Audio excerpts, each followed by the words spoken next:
Gurur Brahma, Gurur Vishnu, Gurur Devo Maheshwaraha, Gurureva Param Brahma, Tasmai Shri Gurave Namaha. Chinmayam Vyapyat Sarvam, Trilokyam Sacharacharam, Tatpadam Darshitam Yena, Tasmai Shri Gurave Namaha. Tvameva Mata cha Pita, Tvameva Bandhu cha Sakha, Tvameva Vidya Dravinam, Tvameva Sarvam Mama Deva Deva. Tvameva Sarvam Mama Deva Deva. Jai Guru. Ya Devi Sarva Bhuteshu Matra Rupena Sanstita, Namastasyai Namastasyai Namastasyai Namo Namaha. Ya Devi Sarva Bhuteshu Shakti Rupena Sanstita, Namastasyai Namastasyai Namastasyai Namo Namaha. Ya Devi Sarva Bhuteshu Buddhi Rupena Sanstita, Namastasyai Namastasyai Namastasyai Namo Namaha. Ya Devi Sarva Bhuteshu Lakshmi Rupena Sanstita, Namastasyai Namastasyai Namastasyai Namo Namaha.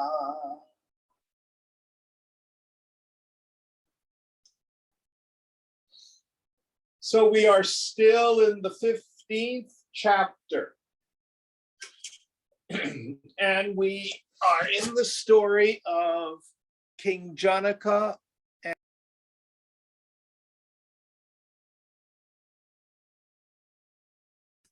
I believe he pushed the wrong button. Oops. Yeah, looks like.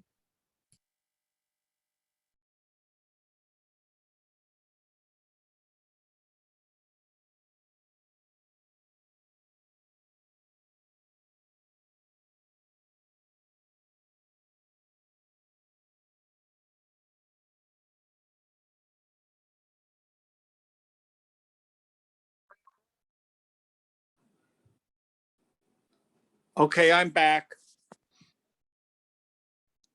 Can you all hear me? Yeah. Yep. I hit the wrong button. I'm sorry. So we are in the 15th chapter, the story of Ashtavakra and King Janaka. And the topic under discussion is how can the self be both unknowable and knowable? So it is unknowable. Senses cannot perceive it. The mind cannot perceive it. It's not a feeling. It's not something you can understand. It's not an idea. but it's not unknowable. It is knowable and unknowable. How is it known? The self is its own means of knowledge. How do you know you are you? You do not see, hear, taste, touch, or smell yourself. You do not emote yourself. You do not think yourself. Yet I know I am. It is self-evident. It is self-effulgent, self-shining. And we had the example, just like the lamp is used to light the various objects in the room, but I don't need to have another lamp to light the lamp. Likewise, awareness is that by which everything is known, but needs no other instrument to know itself. Then listen carefully. That is the perfect knowledge. That is the eternal knowledge. And everyone already has it.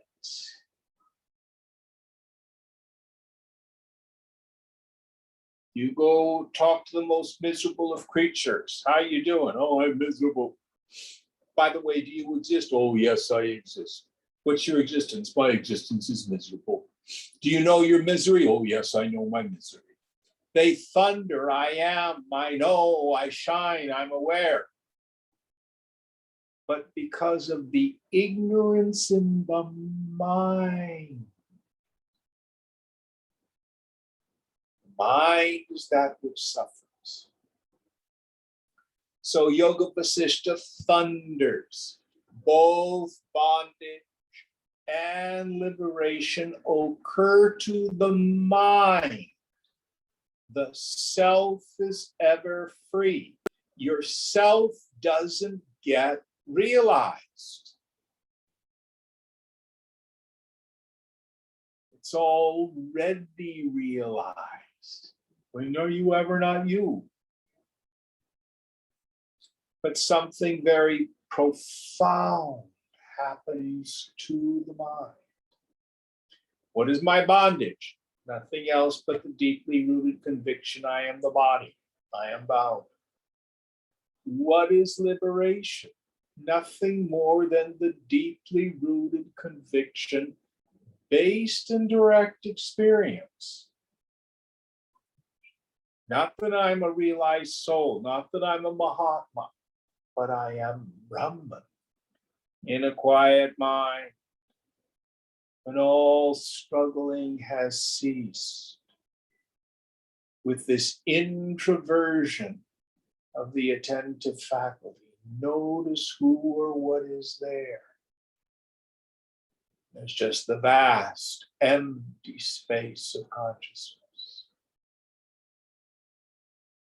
There's no person there. All right. And here the female ascetic says, go meditate on this truth so that you have it by direct experience, not by indirect knowledge. Any thoughts or questions on this before we move on?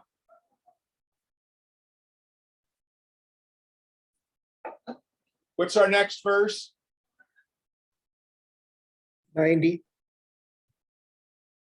Will you help us out, please, Ganesh?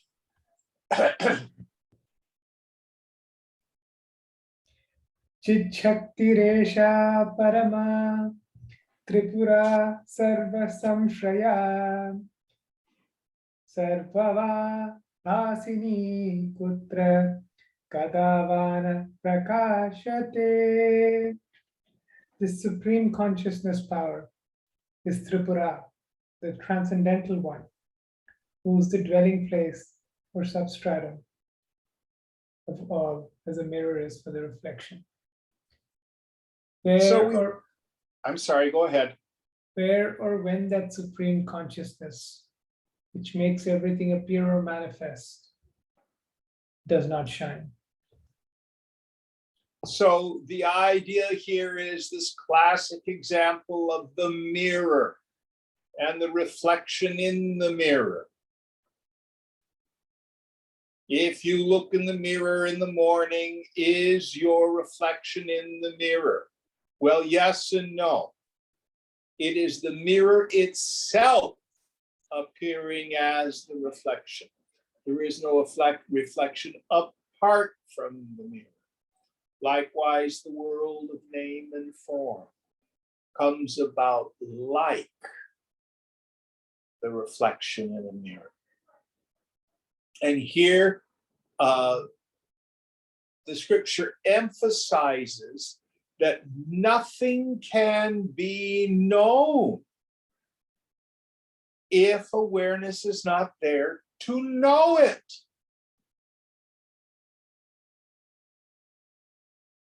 Whatever happened to you in the past, who knew it? I did. Whatever happens in the now, who knows it? I do. Whatever happens in the future, who knows it? I know it. If you travel to Europe, who knows your European trip? I do. And in fact, some of the cutting edge physicists are talking about it is the very act of awareing that literally brings the universe into being. That's the purest Vedanta in the end. Any thoughts on this? So what? What we want to use this for as a practice. Keep checking out yourself. You prove to yourself whether or not you ever change. Through the day, stop your mind, introvert your attention, check out yourself. Yep, there's still nobody there. Unpleasant experience happens. If you have the wherewithal to stop, check out yourself. Nobody there. Something good happens, same thing. Nothing in the phenomenal world ever touches me. Each one of us needs to prove this to ourselves. And then, how do I see the fundamental dreamlike nature of the phenomenal world? This is only accomplished through mature and intense vairagya.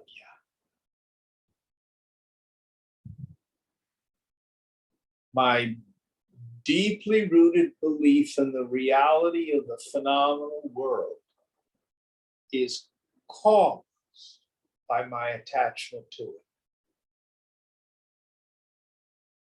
To the degree that I can let go, thin the mind, keep the mind tuned up into samadhi while I'm functioning through the world.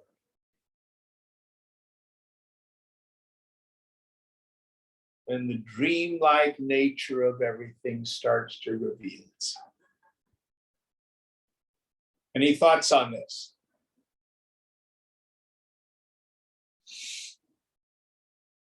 This is why fundamentally psychedelics, in my opinion, do not work.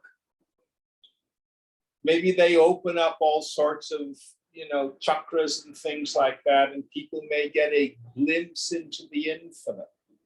But unless we deal with vasana, you come down from the trip, there you are still attached to the world. And it's temporary.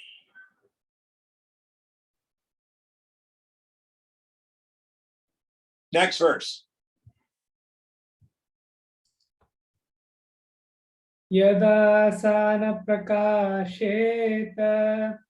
prakasheta tadanukim aprakashena pisaiva jite shakti prakashate. When it cannot shine, then what can shine? Even by not shining, that consciousness power alone shines. No, no. In deep sleep and similar states, nothing shines. Yet one is aware of the absence of consciousness during sleep, as confirmed by such statements as I slept well, I was not conscious when waking. Otherwise, how can one know the absence of consciousness? Yes. So basically, the image that I've been using lately is deep sleep is like closing your eyes. When you close your eyes, you are not blind. You are seeing the back of your eyelids.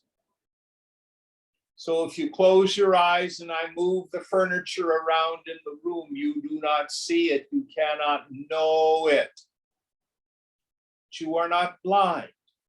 You are seeing darkness. So Ramana Maharshi used to use the image, the self is like the lamp in the movie projector, the mind is like the film, and the images on the screen are the world. Deep sleep is like screwing on the cap, the lens cap, while the machine is running. The mind may be functioning, but nothing shows up because it's obscure. Now, some people struggle whether or not is the self aware of deep sleep or not.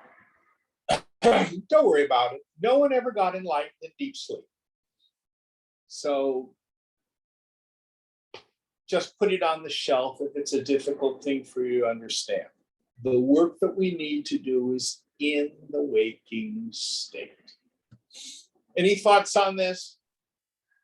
Jim, I have a question. In the Sure. example which you mentioned of Raman Maharishi's analogy of the movie theater, I always have this question that in this analogy, who is the one who's reporting all of this? Very good, very good. The metaphor falls down. The illumination is the self, but the reflection on the world and the reporting on it is part of the movie. It is the mind that does that. Okay. Does that make sense? Right. So it's a character appearing on the screen, which for some strange avidya reason appears to take on an entity of itself. All of our images fall short. Right. So we go to our direct experience. So you could have the thought, oh, I'm aware of the phenomenal world. That's a thought. You can go into, we used to call them samadhi tanks, these sensory deprivation tanks, where they put you in 98.6 degree water and they're soundproof and it's pitch black. And your mind can then report, oh, I am aware of absolutely nothing.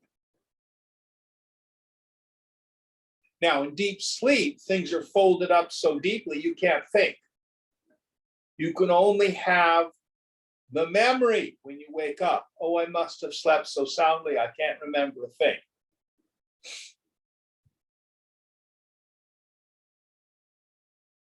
But all agency, all action, all activity, all thinking, all reflecting occurs in the equipment. The self does nothing. It just shines. Does that make it clearer? Yeah. Thank you. Next verse.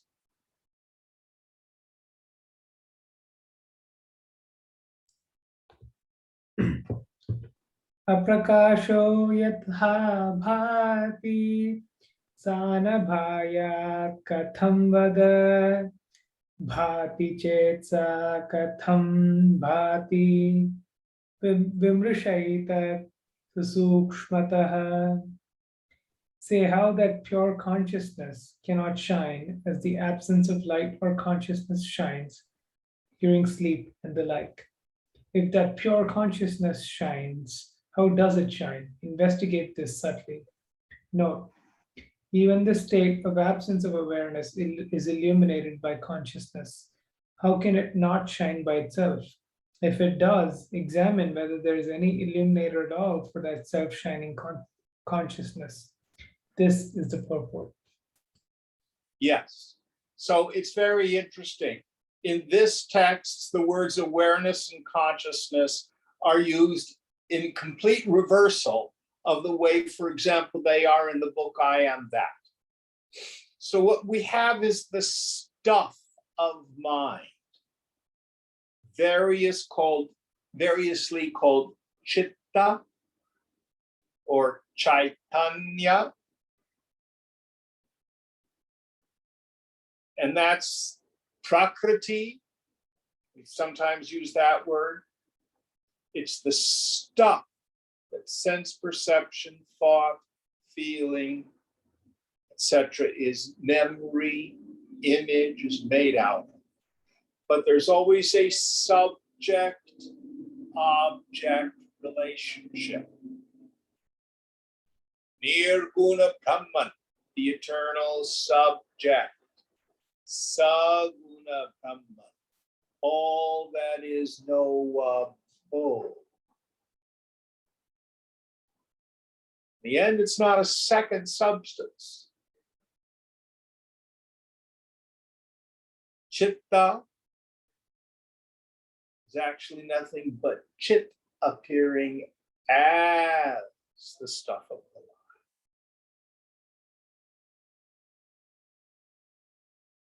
What we want to do is find out what chit is, the eternal subject, never known as an object, yet directly known always as I.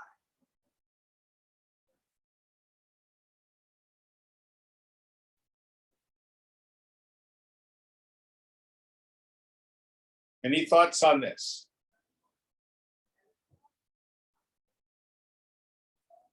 Next verse.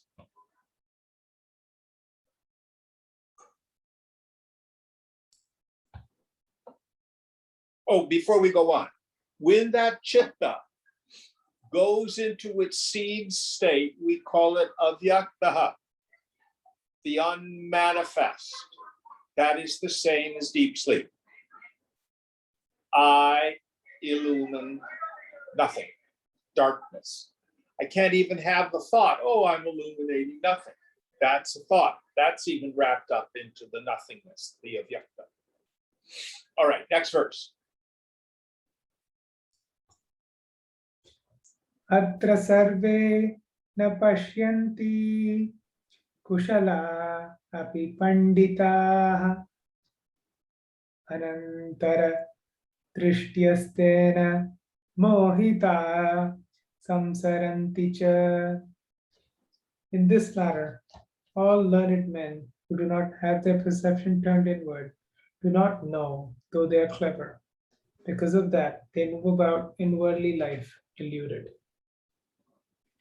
So you can read all the scriptures in the world. You can debate and debate and debate. You can actually think that you know because you have a clear intellectual understanding. But until you've gone through this process of purifying the mind to some degree, the inner equipment, largely achieved through vairagya, renunciation, sannyas. Then we have this reversal of the attentive faculty and vichara. Atma vichara. Koham, who am I? And at an auspicious moment,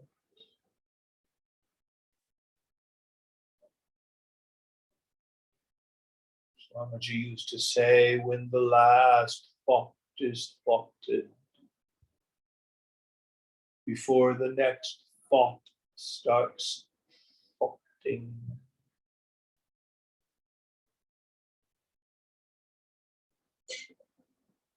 what remains?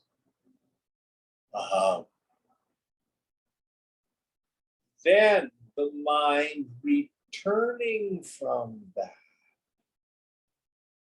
is forever changed. It goes, oh, there's no person there.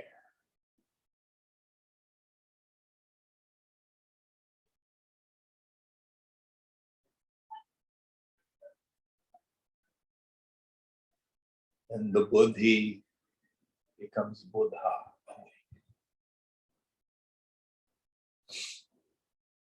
Mind you, that transformation occurs in the realm of Maya.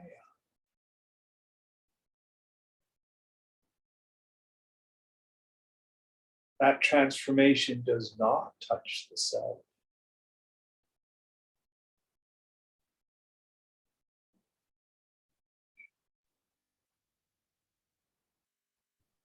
So Jim, do you mean that this the transformation occurs in Maya? So it's within Maya, avidya has turned to vidya.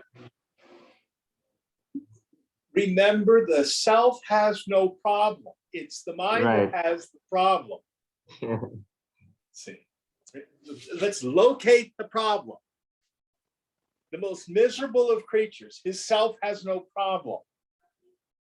His self is still untouched by the greatest of sorrows, but he may have a really terrible life because his mind is all messed up, because in the Vijnanamaya kosha, the subtle intellect, he superimposes upon the self the qualities of the not self.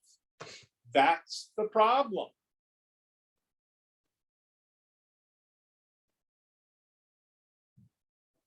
Does that make sense, Uday?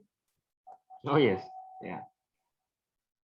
Now, this is why we don't want to be what's called a lip Vedanta. Oh, ignorance is not real. Realization is not real. The scriptures are not real.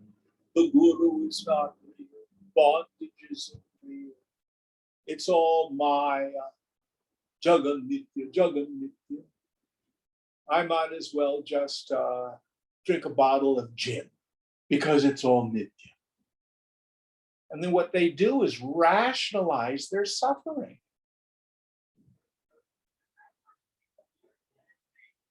How are you feeling? Miserable and depressed and drunk.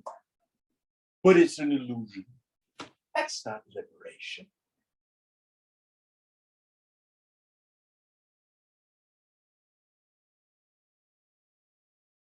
So get rooted in samadhi. Samadhi is a mind state. When you are rooted in samadhi, whenever you wish, you can drop your mind and taste the bliss of the self. Then we can have talk about, now give that up to be attached to. Swami Tejo Mayananda used to use the example. I woke up this morning and I renounced being president of the United States. That's nonsense. He was never president. He was never going to be president. It's just words.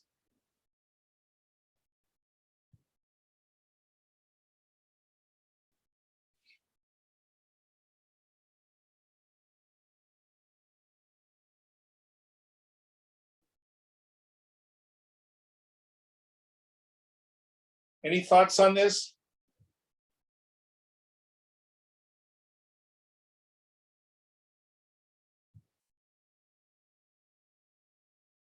All right, next verse.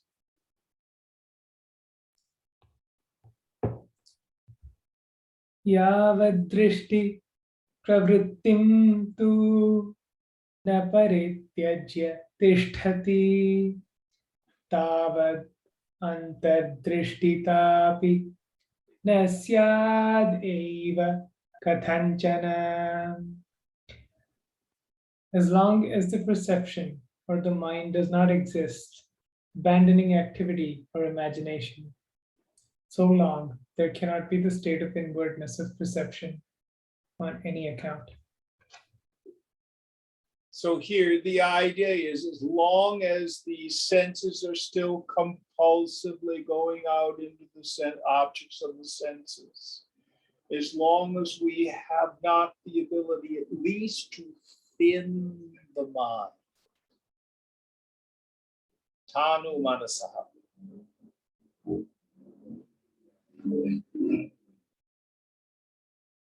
And again, in a period of meditation, if you have moments of real quiescence, you're doing very well.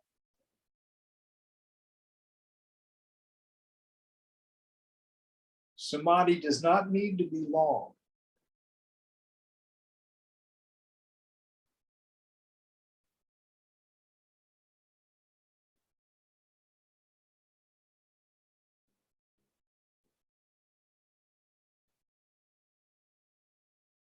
Because the mind will still hold on to a personal sense of self until it experiences its own disappearance.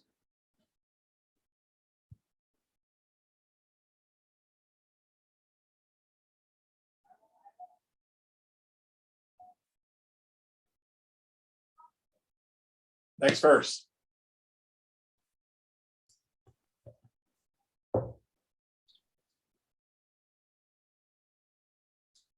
Yavanantar drishtimeti tavattam na prapashyati antardrishtihi nirihasyat sohayasa katham bhavet. As long as one does not arrive at inwardness of perception, so long he does not realize that pure consciousness. Inwardness of perception should be absence of activity or absence of thought constructs in the mind. How can that inwardness arise for that perception or the mind accompanied by activity or thought constructs? Yes. So the deep introversion of the mind is only possible when the mind is not extrovert into the world. What makes the mind extrovert into the world? Attachment. Vasana. One of my favorite verses in Vivekachudamani is 267, which goes something like this. Even after realization of the truth, meaning we've had maybe some momentary experiences of this, there exists a strong impression that one is the doer and the enjoyer, the sense of agency, the personal sense of self. And Shankara says, which is the cause for rebirth. Here it doesn't just mean you're going to come back again. It means I re-identify with the body. I think I'm a person. If I think I'm a person, I'm deluded. If I stop my mind, introvert the attention, notice the noticer, I go, oh, I'm not a person. I am just that witnessing consciousness. Shankara then says this needs to be conscientiously removed. How? Through steady and continuous identification with the self. The annihilation of the vasanas here and now is termed liberation by the wise. So understand the problem. The problem is vasana. Remember, vasana has two powers, avarana shakti and vikshepa shakti. Avarana shakti, veiling power. How do I know I have a mind under the throes of vasana? Because I have the non-apprehension of my essential nature. Subsequent vikshepa shakti, I think I'm a person. I think the world is out there and problematic. Ego says, play whack-a-mole with the world, try to fix yourself. Yoga says, drop it. Remember who you are. From Brahmas, Shivoham, Shivo.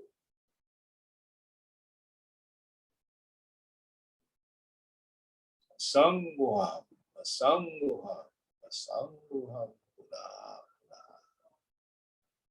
unattached to mind, unattached to mind, unattached to mind, again and again. I love that because we don't do it just once. Satchidananda Rupaham. I'm not a person. My form is existence, consciousness, and this absolute. Aham mevaham avyaya. I am that I am. Immutable.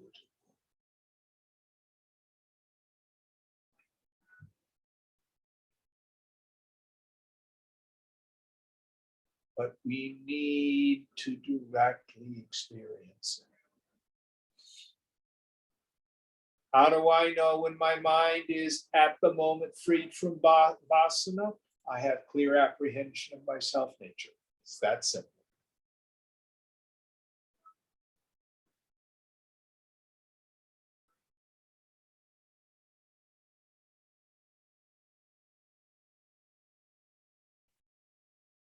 So if samadhi is difficult, don't get caught up in, oh, I'm going to will my mind into quiescence.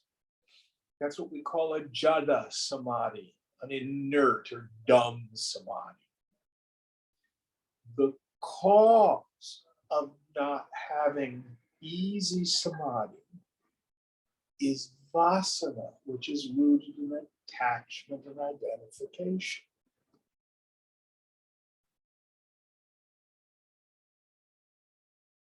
Cannot stress that enough.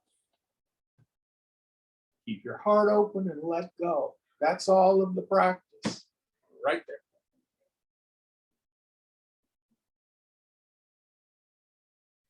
Don't worry.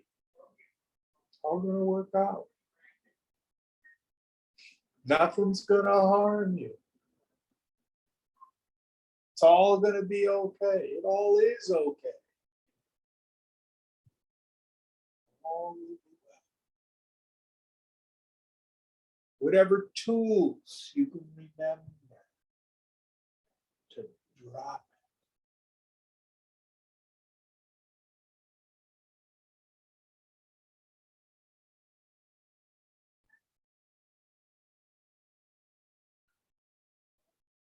it. Next one, Jim, I have a question. please. When there is, you mentioned that the practices of letting go, but if one is in the throes of intense vasana pressure at that moment, the idea of letting go somehow doesn't, I mean, it seems very difficult. So is there some other practice one can do? Absolutely, absolutely. So when vasana pressure is very strong, detaching from the activity, letting it go is very difficult. So what's the solution? We can go to various places for tools. My favorite is go to Gita and go back and re-study chapters 3, 4, and 5. We don't want to be so arrogant that we aren't willing to do karma yoga. Karma yoga. Act in the world, how? According to my vasanas. But what do I do then? Get away from the selfishness. Serve. Do it in the yajna spirit. And then do your best, let go of the rest. Renounce our attachment to the fruits. Thy right is to work alone, never to its fruits. No battle plan survives contact with the enemy. And then the last one, the most subtle, that you find in the 5th chapter. Our renunciation of the sense of agency. I am not the doer. It's guna and karma. It's prarabdha. It's the Lord himself who's doing the acting. Trying to keep these 5 elements of karma yoga in mind. Those help. Another great place to go to is the qualifications of a fit student as they're articulated in Viveka Chudamani. Keeping in mind, how does it go? Brahma Satyam Jagan Mityevam Rupo Vinishchayaha Soyam Nitya Nitya Vastu Viveka Samudaritaha. Remembering Brahman alone is real Satyam. Phenomenal world is unreal. This firm conviction in the intellect is known as discrimination between the real and the unreal. It's the first qualification of a fit student. Now, all of our yoga is becoming a fit student. Work on it. Oh, this is so important. This is so important. No, do your viveka. This is all just Leela. This is all just Maya. Brahman alone is real. That leads us to the second one. Vairagya. That desire. Doesn't mean we accomplish it overnight. To give up all attachment to enjoyments gained through the sense objects. And that desire to give up all identification with any form of self, from the body up to and including Brahma, the creator. This is Vairagya over and over again. Lord brings you something to enjoy, enjoy, but don't be attached. Then we have Shamadhi Guna, the group of 6. Shama, Dhamma, Uparati, Titiksha, Shraddha, Samadhana. I won't go into them tonight, but they're all about learning how to tune up the mind. Keep it from gushing out into the world. And the last, Mumukshutva. Then there are those of us who look at that and they go, I can't do this. It's too hard for me. So Shankara says, well, okay. There are other texts that say Bhakti alone is supreme. Love the Lord thy God with all thy heart and soul and mind and strength. And love your neighbor as yourself. These 2 commandments hang all the law of the prophets. That's what the Master Jesus said. Purest definition of the yoga.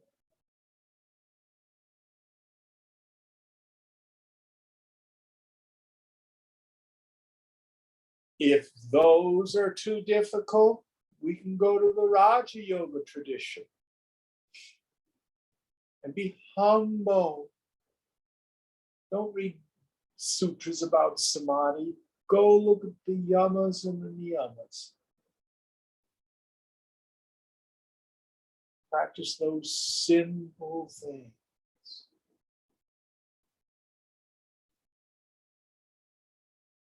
No, the scripture is replete with tools, Uday. We just have to pick them up and use them. Is that useful? Oh yes, Jim, having the summary which you gave of the different sort of levels is very useful. Now, here's the rule of thumb. The grosser the mind, the grosser the meditative practice we should use. The subtler the mind, let them drop away. If you're absolutely furious and angry at your wife, Brahma Satyam Jagan Nitya, it means nothing.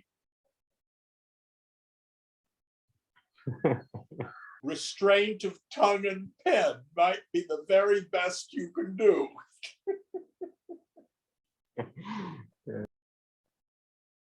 Ahimsa, ahimsa, ahimsa. That may be the very best we can do that day. And that's okay. That's okay. But think about applying the spiritual tool. That's the hardest part.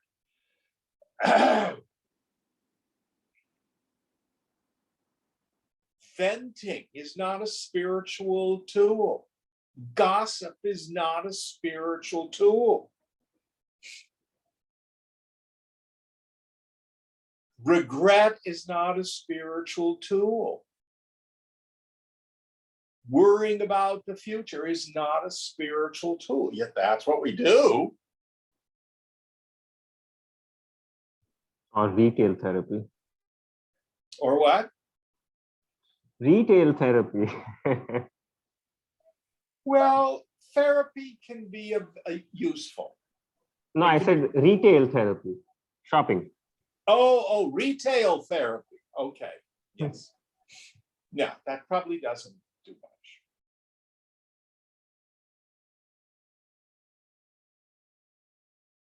But the hardest part is for us to do is to remember. So I have this slogan, which has been very useful. It's a spiritual axiom that if I'm disturbed, no matter the cause, I'm the one with the problem. It's an identification, it's an attachment, it's an expectation. This does not mean that they're right and I'm wrong. I did not say that. The world and its people are oftentimes quite wrong. But if I'm disturbed, I'm the one with the klesha, the affliction. Well, don't I have a right to be angry if somebody cheats me? Do whatever you want.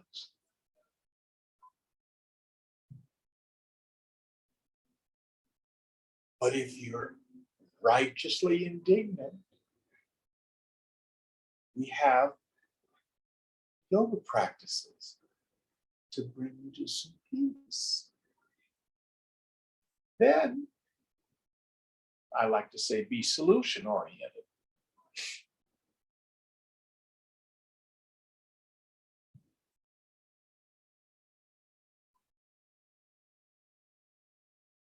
But that's the hardest part, is to remember. Going back to Viveka Chudamani, as he's building up to the section on the qualifications of a fit student, he has some things that you need to also have. And he says, you need to have medha, which is usually translated as a keen memory. But the subtle meaning of it is, it's not being able to memorize the 12th chapter of Gita and parrot it back. It's not being able to memorize the Purusha Suktam and do it from memory.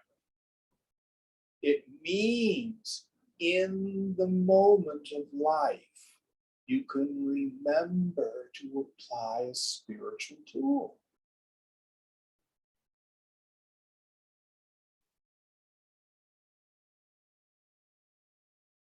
Does that make sense? Oh yes, I think very useful. Jim, thank you. All right. Any other questions about this? Now, if you would like a refresher, go back and reread the earliest story, which is the story of Hemaleka and Hemachyuta in this text. Because what the Tattriya sets out there, step by step, practice by practice, exactly what we need to do. Now, it's funny, and it's in the context of this very humorous story, but the teaching is sublime. And it's all there. And all the stages of what the yogi's going to go through are all right there. It's all right there.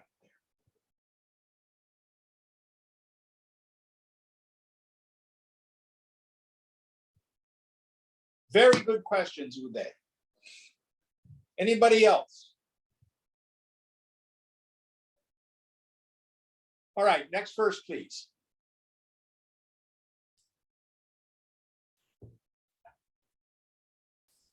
Parihritya tu tam samyak swabhavam upasamshraya kshanam swam bhavamashritya nirvimarshastatah param vimrishya smaranadvara tato vetsi samastakam asamvedyam suvedyam cha tadevam tattvamuchyate. Abandoning that activity completely, resort to your own essential nature, resting upon your own nature for a moment, void of reflection or thinking, and reflecting on that state thereafter through memory. You will know then everything, namely why that principle of pure consciousness is described thus as unknowable and knowable. Yes.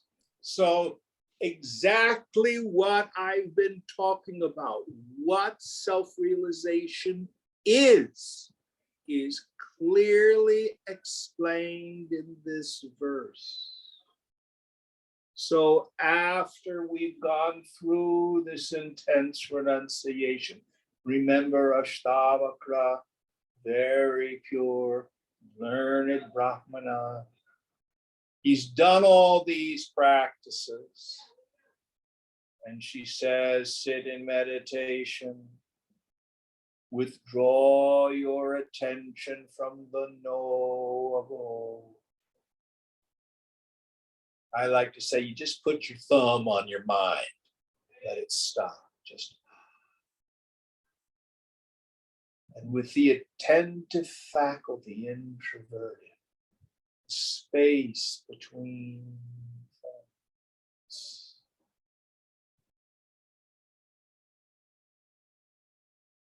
For a moment,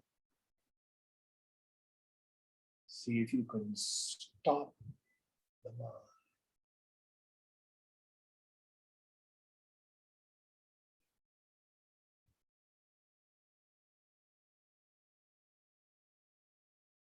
Then, returning from that moment of samadhi,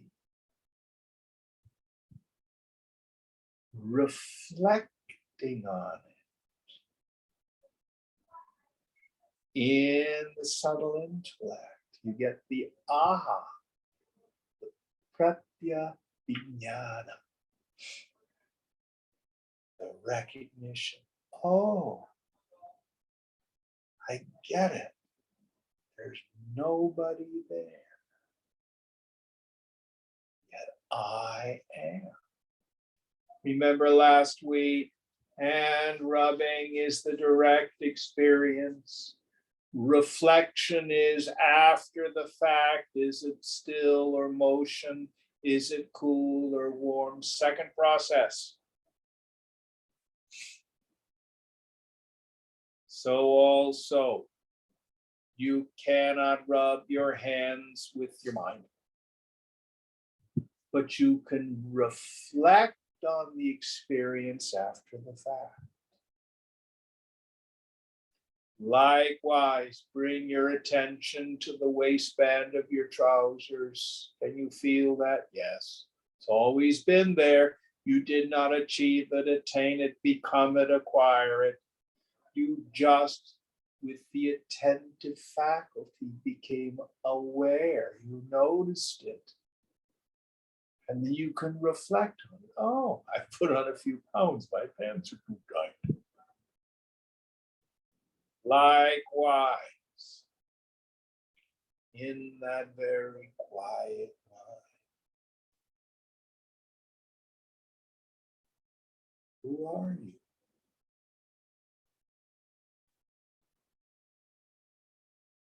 We have to have a moment of unknowing where the thoughting stops.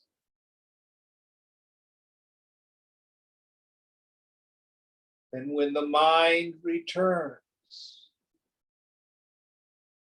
it now knows there's no such thing as a real person. Gone. Sometimes I'll illustrate it this way. This hand is like the self. Down here is the mind. Waking state. Dream state. Folded up in deep sleep. Now watch carefully. Samadhi. No mind. Then the mind returns and goes, oh my gosh, there's nobody there. That is how it is both knowable, unknowable, and yet realizable. Notice the scriptures don't say self-attainment, self-improvement. Some of the Upanishads will use language like becomes Brahman. Language falls short. You realize what you've always been.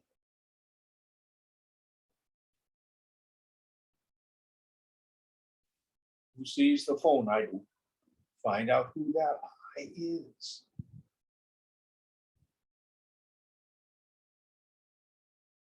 The self is so immanent, so here. It's not far away.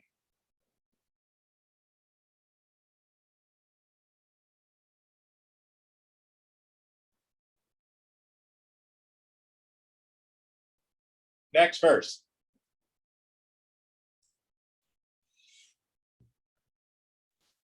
Vidvaivam avedyam cha prapnuyadamritam sthitim etatte bhihitam sarvam muniputra namostute. Thus, having known the unknowable, one can attain the immortal state. Son of the sage, all this has been declared to you. My salutations to you.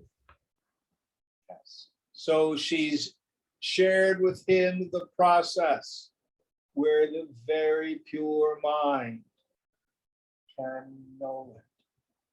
For the highest, purest minds, they are with the teacher and they tune up to the teacher. And their understanding and their experience come together at the same time, at the moment of hearing. Oh, I get it. You're done. Hari Om. Bye-bye. For others of us,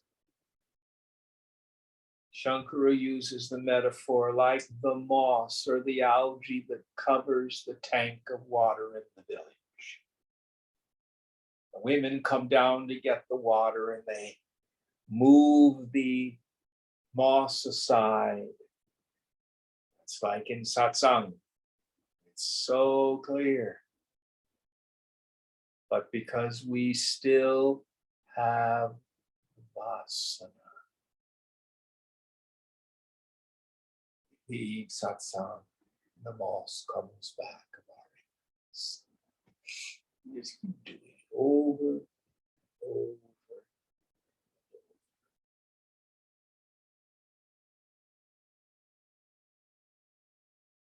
Next verse.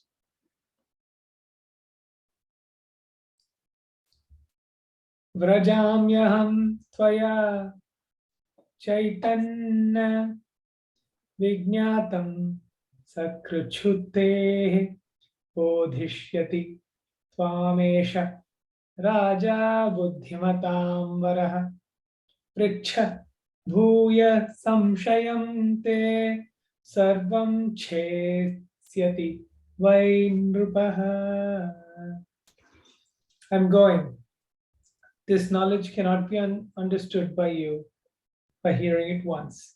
This king, Janaka, the best among the intelligent, will teach you. Ask him again. The king will remove all your doubts. So in this version of the story, Janaka is the guru, Ashtavakra is the Shishya.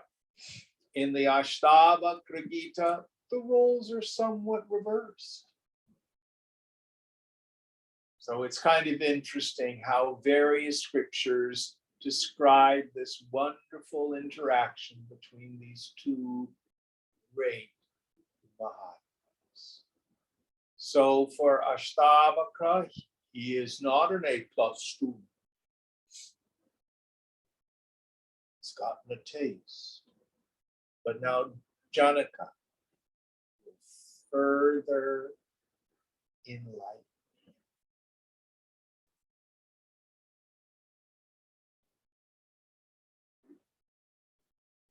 We have our hearing of the truth, Shravana. We have to reason it out, Manana. And then long and continuous meditation in Yasana. Until our knowledge is sthita, immovable.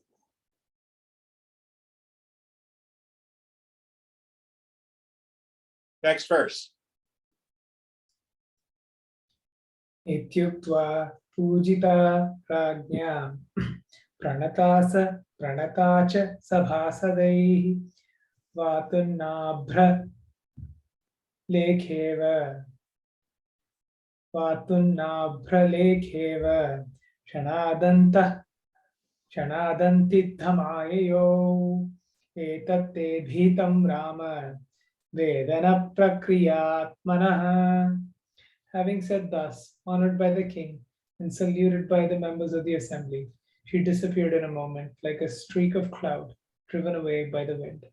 Rama, Oh, this which has been mentioned to you is the way of knowing the self. yes. So she was a very special ascetic, Siddha. She just disappeared. Off she was. Perhaps she was Tripura herself manifesting. Is that the end of the chapter? Yeah. All right. So we will end here and we will continue with this very subtle discussion next week. We have about 5 minutes. Do we have any questions?